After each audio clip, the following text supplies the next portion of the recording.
Nu ką, kimbam į darbus. Iš tikrųjų grįžau į Lietuvą, pilna motivacijos, pilna darbų, tai šiandien pradėsim nuo to, kad reikia padaryti dyzelių technikinę.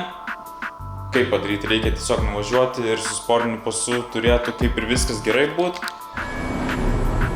Nors kiekvieną kartą ten toks automobilis yra kažkokia naujiena, tai manau tiesiog gali užtrukti kažkiek laiko. Tai iš tikrųjų prieš varant viskas, ką reikia padaryti, tai užsidėti kitus ratus į galą, nes mažokai mėsos ir uždėti normalius numerius. Taip pat šiandien pradėsim dirbti ir prie naujo automobilio, naujo bildo. Galiu jums parodyti truputį, apie ką čia eina kalba, einam į lauką. Saulė kaitina ir va, turim chuliganą. Prašau, grįžtam prie 30 kėbulo.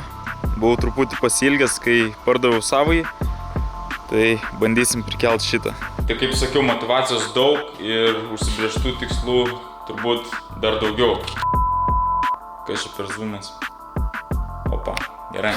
Nauja kamera, tai truputį reikia dar priprast. Taip pat su Insane Performance komanda jau šiemet pradėsime ruoštis kitam sezonui, nes planas yra 2020-ais lėkti iš tikrųjų visur, kur tik įmanoma, lėkti pro, tai bildinsim rimtą tokį daiktą, apie jį taip pat plačiau vėliau. Ir jo, situacija tokia. Dar kol neišvažiavom, galiu jums parodyti tokį vieną puslapį. Tai yra toks puslapis carvertical.com ir iš tikrųjų prieš perkant bet kokį automobilį galima pasitikrinti visą informaciją apie jį, tiesiog suvedus VIN kodą. Tai iš tikrųjų perkant sportinį automobilį aš labai ir nesitikiu, kad ten bus kažkas labai tvarkingo, nes dažniausiai jie būna matę daug gyvenimo, bet perkant ypač automobilį kasdienai, tikrai verta pasitikrinti, ar neturėjo automobilis kažkokių didesnių įvykių, kokia rida, kokia komplektacija ir panašiai. Tai iš tikrųjų pabandymui galim suvesti naują chuligano VIN kodą ir pažiūrėti, kas čia gero. Tai va, VIN kodas suvestas, spaudžiame tikrinti automobilį ir va, ieškoma informacija. Ir taip, žiūrime pilną ataskaitą. Dabar jums išduosiu, kad ten 2.5 kėbulas, originalas, kupas, 88 metų. Iš tikrųjų kažkada buvo labai geras automobilis. Patirta žalos nėra. Pagaminta Vokietijai. Viskas labai tvarkingai. Surašyta truputį ir komplektacijos. Tai va, kaip matome, buvo M Sport kažkokia važiuoklė sudėta. Buvo sportinės sėdynės. Jo, Shadowline'as originalus. Truputį užbėgom įvykiams už akių. Kaip matot, visai neblogas kebuliukas stovi kieme.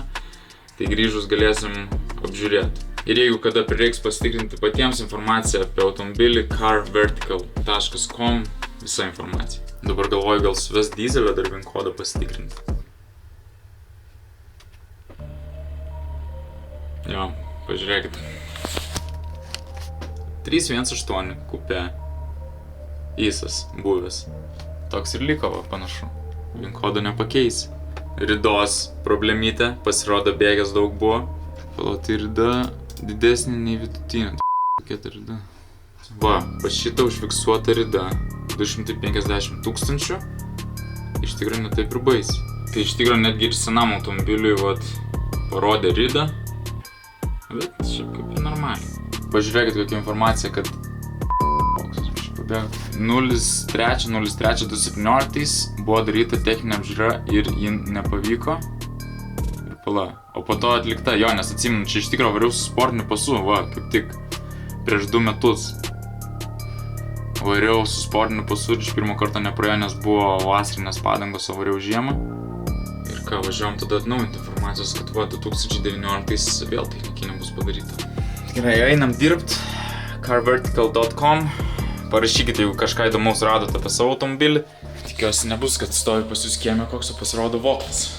Va, prašau, fresh padangytės, su daug mėsos, bus ledas. Reikia nepamiršti numerių. Esu važiavęs su tokiais, bet kažkaip nesinori dabar labai rizikuoti. Bet su sportiniu pasu visa esmė, kad tu gali važiuoti į varžybas gatve. Tu negali kasdien važinėti su automobiliu. Tai kas iš tikrųjų nematė, update'as ant šito bildo yra toks, kad atsirado L langai. Va, dar reikia gal pasibaigti provoti gražiai pasidėti, bet vienu žodžiu atsidarinėja abudu langai. Ir, oi, Ir tada, kas dar atsirado, ir skidelis. Ir va, skidelis visas pilnai veikia. Rodo kurą, rodo apsukas, rodo greitį normaliai, temperatūrą aišku. Ir įdėtas dyzelio skidelis, dabar tai rodys normalias apsukas, galėsit pažiūrėti. Nu va, nusipirkom bilietėlį loterijos ir laukiam eiliai. Žiūrėsim, ar laimingas, ar ne. Yra rida, bet čia ir skidelis kitas, negu paskutinį kartą buvo. Rodo, bet tam šiaip pasirašo, kad perdaryta viskas.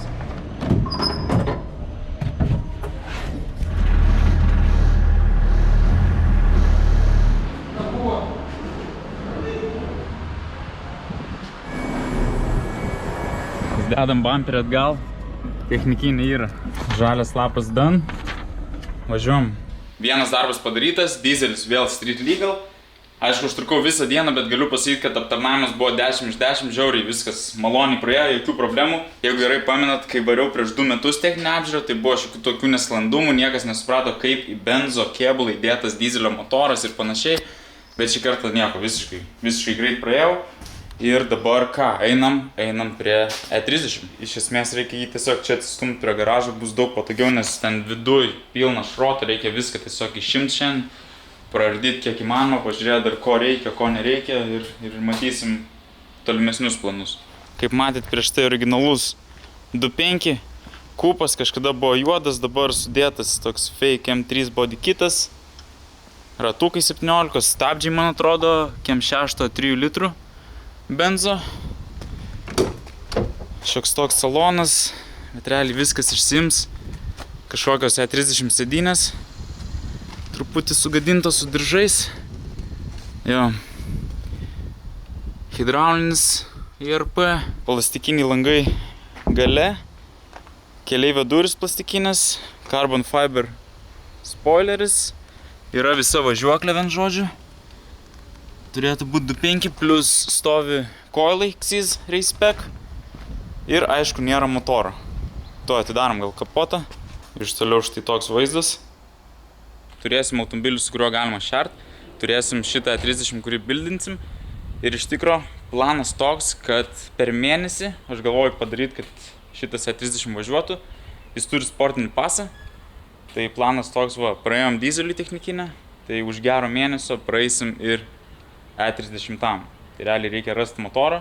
Ir jeigu jūs patys turit kažkokių patarimų šitam bildui, tai būtinai parašykit, patarkit.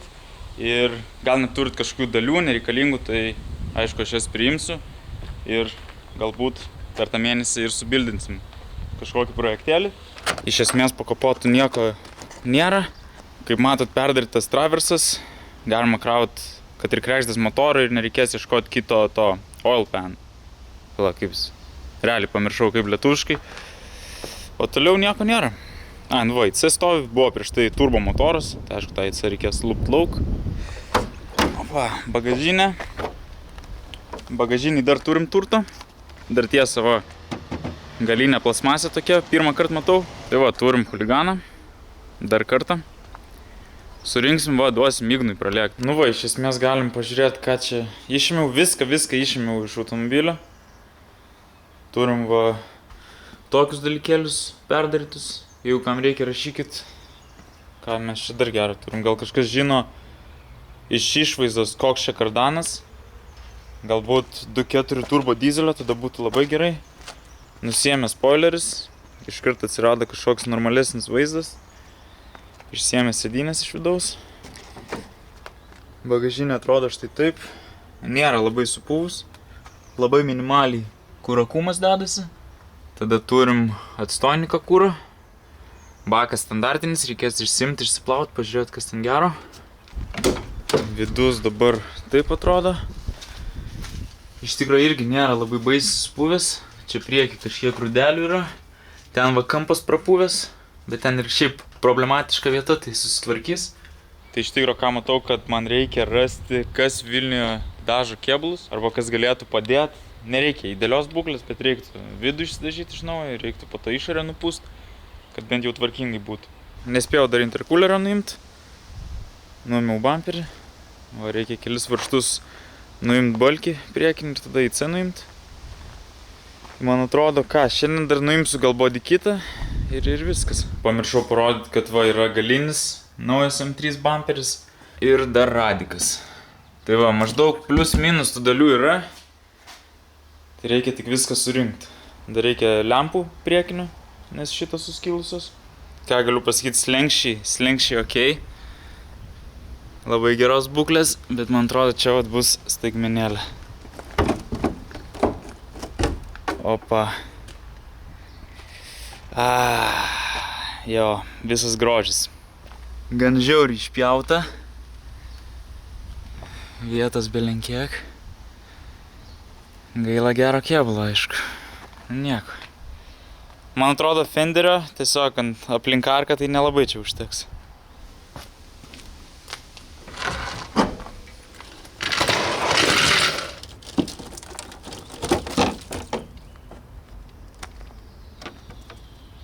Bet bent jau džiugina tas, kad dugnas gan švarus. Nėra perpuvęs kiaurai. Dieną užbaigiam tokių vaizdų. Viskas, keliaujam namo. Į C dar lieka rydanai.